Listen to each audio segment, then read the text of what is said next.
بسم الله الرحمن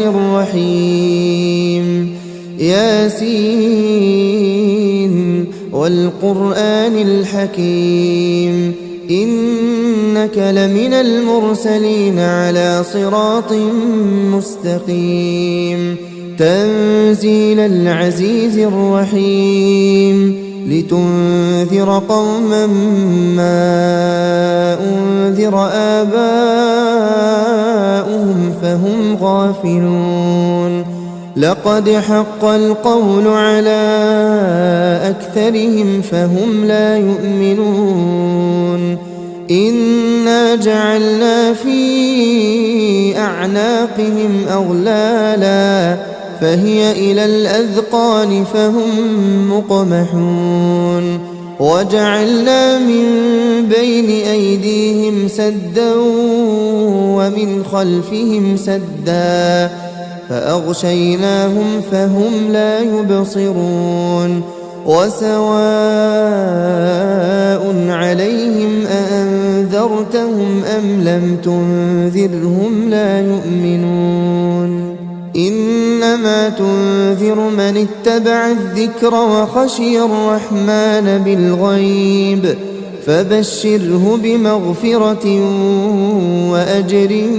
كريم إنا نحن نحيي الموتى ونكتب ما قدموا وآثارهم وكل شيء أحصيناه في إمام مبين واضرب لهم مثلا أصحاب القرية إذ جاءها المرسلون إذ أرسلنا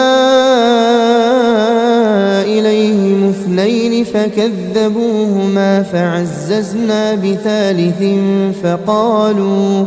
فقالوا إنا إليكم مرسلون قالوا ما أنتم إلا بشر مثلنا وما أنزل الرحمن من شيء إن أنتم إلا تكذبون قالوا ربنا يعلم إنا إليكم لمرسلون وما علينا إلا البلاغ المبين قالوا إنا تطيرنا بكم لئن لم تنتهوا لنرجمنكم وليمسنكم منا عذاب أليم قالوا طائركم معكم أئن ذكرتم بل أنتم قوم مسرفون وجاء من أقصى المدينة رجل يسعى قال يا قوم اتبعوا المرسلين اتبعوا من لا يسألكم أجرا وهم مهتدون وما لي لا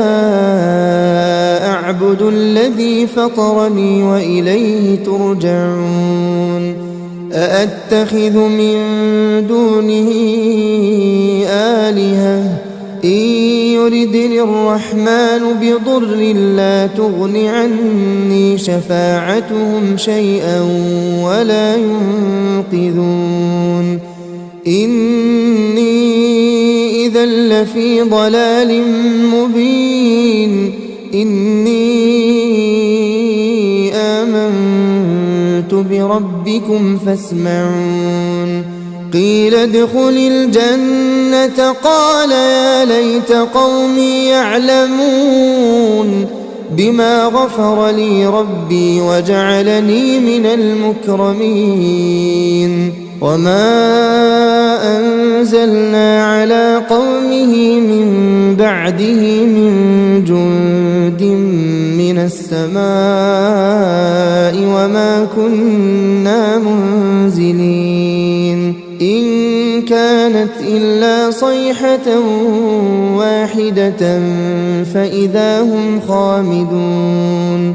يا حسرة على العباد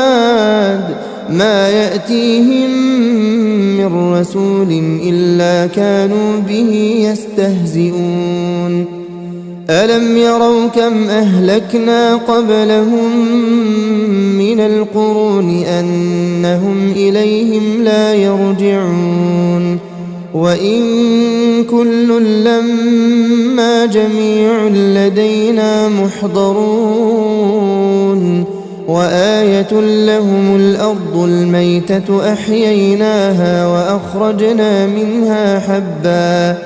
وأخرجنا منها حبا فمنه يأكلون وجعلنا فيها جنات من نخيل وأعناب وفجرنا فيها من العيون ليأكلوا من ثمره وما عملته أيديهم أفلا يشكرون سبحان الذي خلق الأزواج كلها مما تنبت الأرض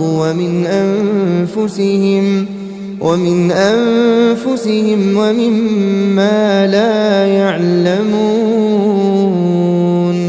وآية لهم الليل نسلخ منه النهار فإذا هم مظلمون والشمس تجري لمستقر لها ذلك تقدير العزيز العليم والقمر قدرناه منازل حتى عاد كالعرجون القديم لا الشمس ينبغي لها أن تدرك القمر ولا الليل سابق النهار وكل في فلك يسبحون وآية لهم أنا حملنا ذريتهم في الفلك المشحون وخلقنا لهم من مثله ما يركبون وإن نشأ نغرقهم فلا صريخ لهم ولا هم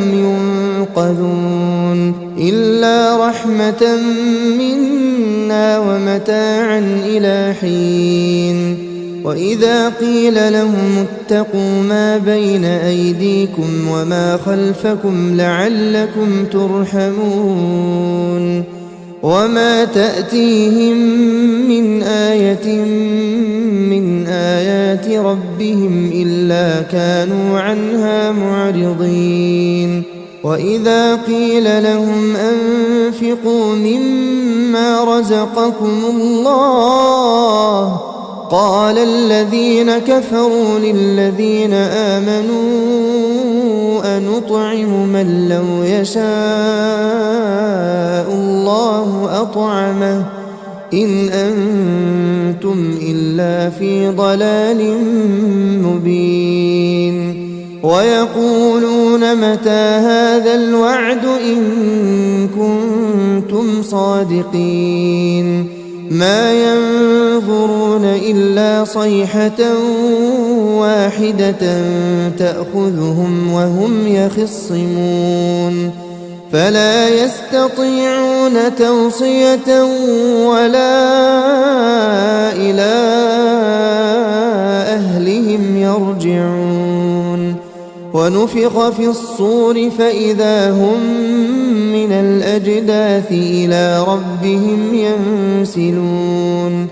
قالوا يا ويلنا من بعثنا من مرقدنا هذا ما وعد الرحمن وصدق المرسلون إن كانت إلا صيحة واحدة فإذا هم جميع لدينا محضرون فاليوم لا تظلم نفس شيئا ولا تجزون إلا ما كنتم تعملون إن أصحاب الجنة اليوم في شغل فاكهون هم وأزواجهم في ظلال على الأرائك متكئون لهم فيها فاكهة ولهم ما يدعون سلام قولا من رب رحيم وامتازوا اليوم أيها المجرمون ألم أعهد إليكم يا بني آدم ألا تعبدوا الشيطان إنه لكم عدو مبين وأن اعبدوني هذا صراط مستقيم ولقد أضل منكم جبلا كثيرا أفلم تكونوا تعقلون هذه جهنم التي كنتم توعدون اصلوها اليوم بما كنتم تكفرون اليوم نختم على أفواههم وتكلمنا أيديهم وتشهد أرجلهم بما كانوا يكسبون ولو نشاء لطمسنا على أعينهم فاستبقوا الصراط فأنى يبصرون ولو نشاء لمسخناهم على مكانتهم فما استطاعوا مضيا ولا يرجعون ومن نعمره ننكسه في الخلق أفلا يعقلون وما علمناه الشعر وما ينبغي له إن هو إلا ذكر وقرآن مبين لينذر من كان حيا ويحق القول على الكافرين أولم يروا أنا خلقنا لهم مما عملت أيدينا أنعاما فهم لها مالكون وذللناها لهم فمنها ركوبهم ومنها يأكلون ولهم فيها منافع ومشارب أفلا يشكرون واتخذوا من دون الله آلهة لعلهم ينصرون لا يستطيعون نصرهم وهم لهم جند محضرون فلا يحزنك قولهم إنا نعلم ما يسرون وما يعلنون أولم ير الإنسان أنا خلقناه من نطفة فإذا هو خصيم مبين وضرب لنا مثلا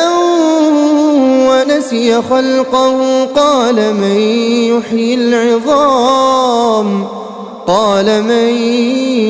يحيي العظام وهي رميم قل يحييها الذي أنشأها أول مرة وهو بكل خلق عليم الذي جعل لكم من الشجر الأخضر نارا فإذا أنتم منه توقدون أوليس الذي خلق السماوات والأرض بقادر على أن يخلق مثلهم بلى وهو الخلاق العليم إنما أمره إذا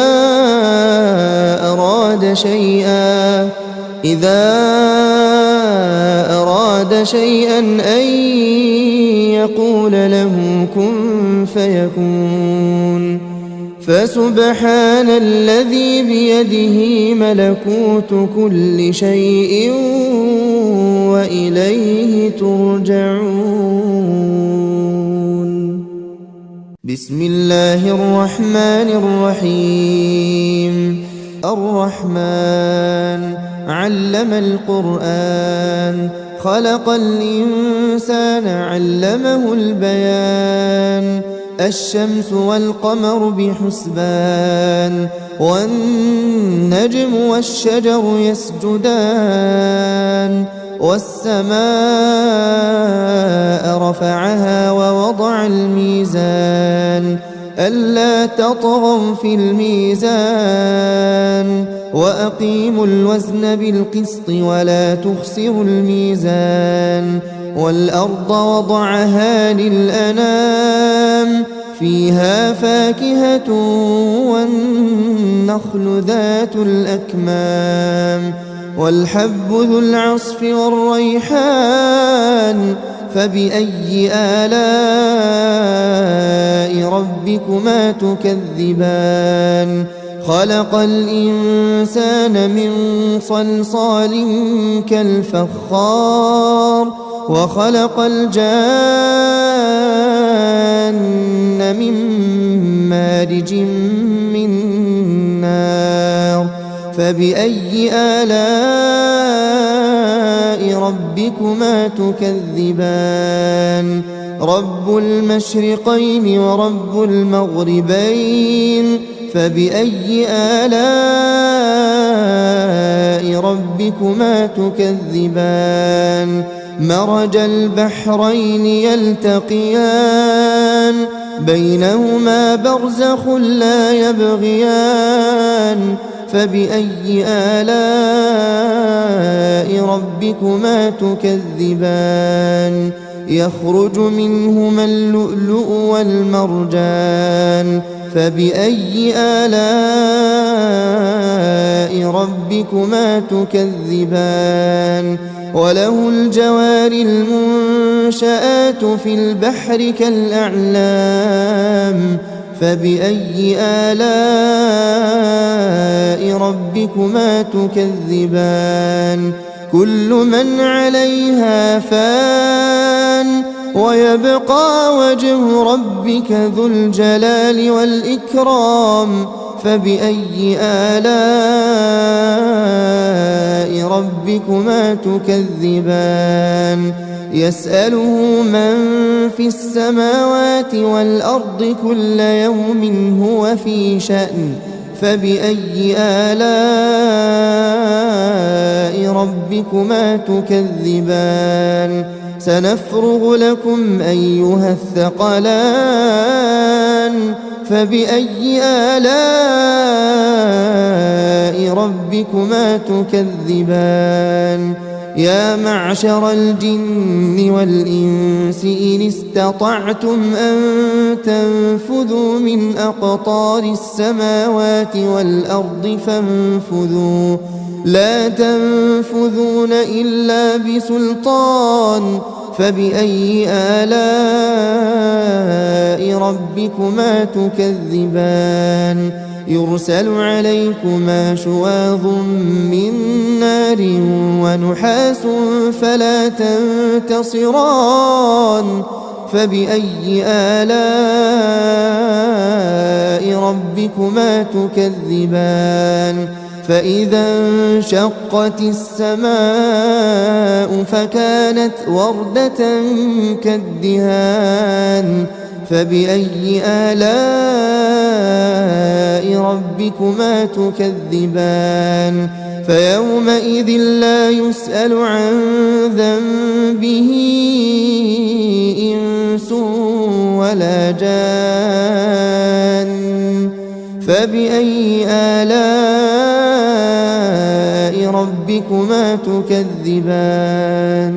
يعرف المجرمون بسيماهم فيؤخذ بالنواصي والأقدام فبأي آلاء ربكما تكذبان هذه جهنم التي يكذب بها المجرمون يطوفون بينها وبين حميم آن فبأي آلاء ربكما تكذبان ولمن خاف مقام ربه جنتان فبأي آلاء ربكما تكذبان ذواتا أفنان فبأي آلاء ربكما تكذبان فيهما عينان تجريان فبأي آلاء ربكما تكذبان فيهما من كل فاكهة زوجان فبأي آلاء ربكما تكذبان متكئين على فرش بطائنها من استبرق وجنى الجنتين دان فبأي آلاء ربكما تكذبان فيهن قاصرات الطرف لم يطمثهن إنس قبلهم ولا جان فبأي آلاء ربكما تكذبان كأنهن الياقوت والمرجان فبأي آلاء ربكما تكذبان هل جزاء الإحسان إلا الإحسان فبأي آلاء ربكما تكذبان ومن دونهما جنتان فبأي آلاء ربكما تكذبان مدهامتان فبأي آلاء ربكما تكذبان فيهما عينان نضاختان فبأي آلاء ربكما تكذبان فيهما فاكهة ونخل ورمان فبأي آلاء ربكما تكذبان فيهن خيرات حسان فبأي آلاء ربكما تكذبان حور مقصورات في الخيام فبأي آلاء ربكما تكذبان لم يطمثهن إنس قبلهم ولا جان فبأي آلاء ربكما تكذبان متكئين على رفرف خضر وعبقري حسان فبأي آلاء ربكما تكذبان تبارك اسم ربك ذي الجلال والإكرام.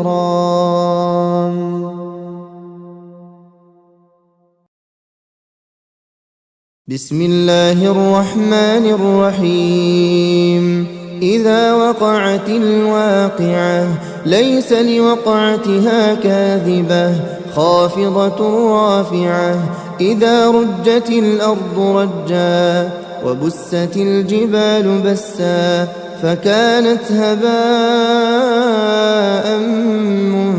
منبثا وكنتم أزواجا ثلاثة فأصحاب الميمنة ما أصحاب الميمنة وأصحاب المشأمة ما أصحاب المشأمة والسابقون السابقون أولئك المقربون في جنات النعيم ثلة من الأولين وقليل من الآخرين على سرر موضونة متكئين عليها متقابلين يطوف عليهم ولدان مخلدون بأكواب وأباريق وكأس من معين لا يصدعون عنها ولا ينزفون وفاكهة مما يتخيرون ولحم طير مما يشتهون وحور عين كأمثال اللؤلؤ المكنون جزاء بما كانوا يعملون لا يسمعون فيها لغوا ولا تأثيما إلا قيلا سلاما سلاما وأصحاب اليمين ما أصحاب اليمين في سدر مخضود وطلح منضود وظل ممدود وماء مسكوب وفاكهة كثيرة لا مقطوعة ولا ممنوعة وفرش مرفوعة إنا أنشأناهن إنشاء فجعلناهن أبكارا عربا أترابا لأصحاب اليمين ثلة من الأولين وثلة من الآخرين وأصحاب الشمال ما أصحاب الشمال في سموم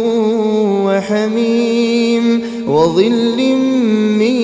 يحموم لا بارد ولا كريم إنهم كانوا قبل ذلك مترفين وكانوا يصرون على الحنث العظيم وكانوا يقولون أئذا متنا وكنا ترابا وعظاما أئنا لمبعوثون أوآباؤنا الأولون قل إن الأولين والآخرين لمجموعون إلى ميقات يوم معلوم ثم إنكم أيها الضالون المكذبون لآكلون من شجر من زقوم فمالئون منها البطون فشاربون عليه من الحميم فشاربون شرب الهيم هذا نزلهم يوم الدين نحن خلقناكم فلولا تصدقون أفرأيتم ما تمنون أأنتم تخلقونه أم نحن الخالقون نحن قدرنا بينكم الموت وما نحن بمسبوقين على أن نبدل أمثالكم وننشئكم فيما لا تعلمون ولقد علمتم النشأة الأولى فلولا تذكرون أفرأيتم ما تحرثون أأنتم تزرعونه أم نحن الزارعون لو نشاء لجعلناه حطاما فظلتم تفكهون إنا لمغرمون بل نحن محرومون أفرأيتم الماء الذي تشربون أأنتم أنزلتموه من المزن أم نحن المنزلون لو نشاء جعلناه أجاجا فلولا تشكرون أفرأيتم النار التي تورون أأنتم أنشأتم شجرتها أم نحن المنشئون نحن جعلناها تذكرة ومتاعا للمقوين فسبح باسم ربك العظيم فلا أقسم بمواقع النجوم وإنه لقسم لو تعلمون عظيم إنه لقرآن كريم في كتاب مكنون لا يمسه إلا المطهرون تنزيل من رب العالمين أفبهذا الحديث أنتم مدهنون وتجعلون رزقكم أنكم تكذبون فلولا إذا بلغت الحلقوم وأنتم حينئذ تنظرون ونحن أقرب إليه منكم ولكن لا تبصرون فلولا إن كنتم غير مدينين ترجعونها إن كنتم صادقين فأما إن كان من المقربين فروح وريحان وجنة نعيم وأما إن كان من أصحاب اليمين فسلام لك من أصحاب اليمين وأما إن كان من المكذبين الضالين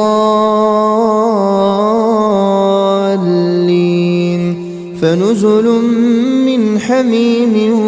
وتصلية جحيم إن هذا لهو حق اليقين فسبح باسم ربك العظيم بسم الله الرحمن الرحيم تبارك الذي بيده الملك وهو على كل شيء قدير الذي خلق الموت والحياة ليبلوكم أيكم أحسن عملا وهو العزيز الغفور الذي خلق 7 سماوات طباقا ما ترى في خلق الرحمن من تفاوت فارجع البصر هل ترى من فطور ثم ارجع البصر كرتين ينقلب إليك البصر خاسئا وهو حسير ولقد زينا السماء الدنيا بمصابيح وجعلناها رجوما للشياطين وأعتدنا لهم عذاب السعير وللذين كفروا بربهم عذاب جهنم وبئس المصير إذا ألقوا فيها سمعوا لها شهيقا وهي تفور تكاد تميز من الغيظ كلما ألقي فيها فوج سألهم سألهم خزنتها ألم يأتكم نذير قالوا بلى قد جاءنا نذير فكذبنا وقلنا ما نزل الله من شيء إن أنتم إلا في ضلال كبير وقالوا لو كنا نسمع أو نعقل ما كنا في أصحاب السعير فاعترفوا بذنبهم فسحقا لأصحاب السعير إن الذين يخشون ربهم بالغيب لهم مغفرة وأجر كبير وأسروا قولكم أو اجهروا به إنه عليم بذات الصدور ألا يعلم من خلق وهو اللطيف الخبير هو الذي جعل لكم الأرض ذلولا فامشوا في مناكبها وكلوا من رزقه وإليه النشور أأمنتم من في السماء أن يخسف بكم الأرض فإذا هي تمور أم أمنتم من في السماء أن يرسل عليكم حاصبا فستعلمون كيف نذير ولقد كذب الذين من قبلهم فكيف كان نكير أولم يروا إلى الطير فوقهم صافات ويقبضن ما يمسكهن إلا الرحمن إنه بكل شيء بصير أمن هذا الذي هو جند لكم ينصركم من دون الرحمن إن الكافرون إلا في غرور أمن هذا الذي يرزقكم إن أمسك رزقه بل لجوا في عتو ونفور أفمن يمشي مكبا على وجهه أهدى أمن يمشي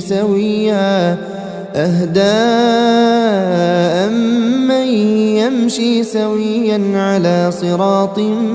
مستقيم قل هو الذي أنشأكم وجعل لكم السمع والأبصار والأفئدة قليلا